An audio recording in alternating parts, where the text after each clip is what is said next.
this a great game or what? A Hall of Fame bonus edition. And today, you're going to hear from our Hall of Famer, Tim Kurkjian, about the 4 men who are being inducted into the National Baseball Hall of Fame this weekend in Cooperstown. We're going to break each one down so you can get to know them better. Plus, this weekend, we're both going to be in Cooperstown. We're going to be interviewing a very special guest, Johnny Bench, Hall of Famer, and as my dad says, the greatest catcher of all time. No debate. Catch it on the show on Tuesday morning where we recap our weekend with Cooperstown. Cooperstown is my favorite place on earth, and it is just ludicrously charming, especially on Hall of Fame weekend. And I believe the greatest father-son weekend that you and I have ever had was in Cooperstown when we just drove up, and I worked the Tony Gwynn, Cal Ripken induction. That's where you're basically at age 11, your radio career began. So as always, I can't wait to go back because we have a great class going in this year. And the number one is Adrian Beltre. He is a first ballot Hall of Famer. He's one of the greatest third basemen of all time. He had 3,000 hits and 477 homers. He's the only third baseman ever to have 3,000 hits and 400 homers in his career. Plus, he won 5 Gold Gloves. For me, the 5 greatest defensive third basemen of all time are in order: Brooks Robinson, Nolan Arenado, Scott Rowland, Adrian Beltre, and Mike Schmidt. And the amazing part to me, Jeff, is that Adrian Beltre played third base his whole career and never wore a protective cup, which is stunning to me. I asked him, Adrian, how could you possibly do that? Weren't you worried? And he goes, that's what these are for, meaning his hands are so good. His hands is the only protection that he needs. He also, Jeff, played the game with an energy and a joy like few players I've ever seen. He was a tremendous teammate. He started his career at age 19, and he told me he did a little ritual before every game. He stood with his feet on third base, and he looked up at the sky just as a little thank you for letting me play in another major league game at this position. And Brooks Robinson is the only third baseman to play more games at that position than Adrian Beltre, and that's one reason why he is a deserved first ballot Hall of Famer. Another inductee, Joe Mauer. Jeff, he did things that no catcher has ever done in Major League history.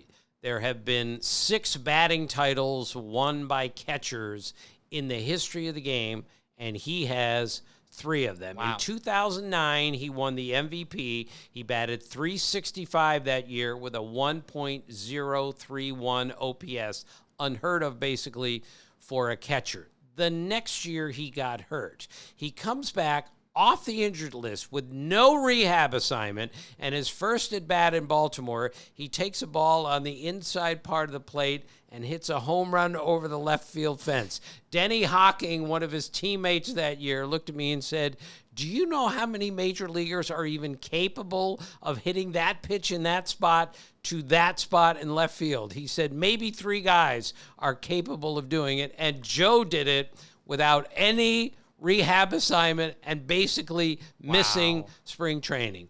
He does all this, Jeff, because he's such a great athlete. He was going to Florida State to play football, pretty big program. He was an all-state basketball player in Minnesota, and he was the number 1 overall pick in the country in baseball. Torrey Hunter once told me, I saw Joe Mauer throw a football once, and he looked like he could play quarterback in the NFL. He said, I watched Joe Mauer shoot a basketball once, and I thought he looks like a guy who could play in the NBA right now. And, of course, he's one of the best baseball players we've ever seen, one of the great catchers of all time, and another deserving first ballot Hall of Famer. And in no particular order, making it into the Hall of Fame this weekend, Todd Helton. Todd Helton's one of the best hitters I've ever seen, one of the best hitters of his generation. Lifetime average, .316. Lifetime on-base percentage, .414. Lifetime slugging, .539. He's one of 21 players of all time to have a .300 average, .400 on-base, .500 slugging. In 2000, he hit .372. He hit 59 doubles Wow. and drove in 147 runs. And he was a great defensive first baseman. He won 3 Gold Gloves. So Buddy Bell was his manager several years in Colorado. And Buddy once told me, Todd understands the competition of the game better than any player that I've ever managed or been around. And Jeff, when you talk about the competition of the game, that essentially covers everything. Nobody was more prepared than Todd Helton. No one cared about winning more than he did. And when you put that package together, this is a Hall of Famer. He gets heat for running up his numbers in Colorado, but I'm not subtracting any points for that. He's one of the best players I've ever seen, and he belongs in the Hall of Fame. And last but certainly not least, joining the Hall of Fame in Cooperstown, Jim Leyland. Jim Leyland won 1,769 games in his career. He won 3 pennants, and he won a World Series. The first team he managed was the Pirates, and they were in terrible trouble when he took over.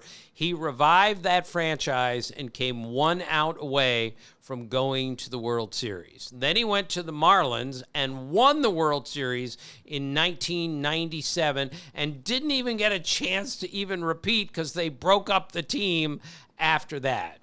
He finished his career with the Tigers. He took the Tigers to the World Series twice, which is one reason that the Tigers retired his uniform, number 10.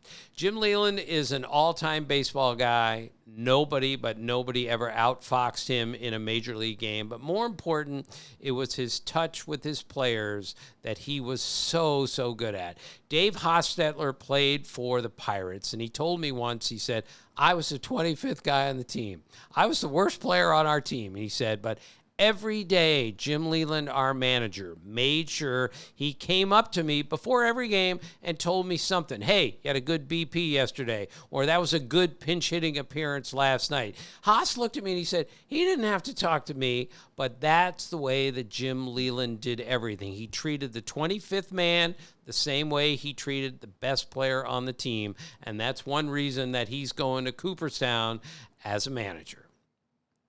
We're going to be in Cooperstown welcoming these 4 amazing inductees into the hall, and you can join us at Great Gamer What on our social medias to see us in Cooperstown, or as Dad and I call it, pretty much the happiest place on the face of the earth. And on Tuesday, a regularly released episode recapping the entire weekend. Thank you for listening, and as always, thank you for being a part of our family.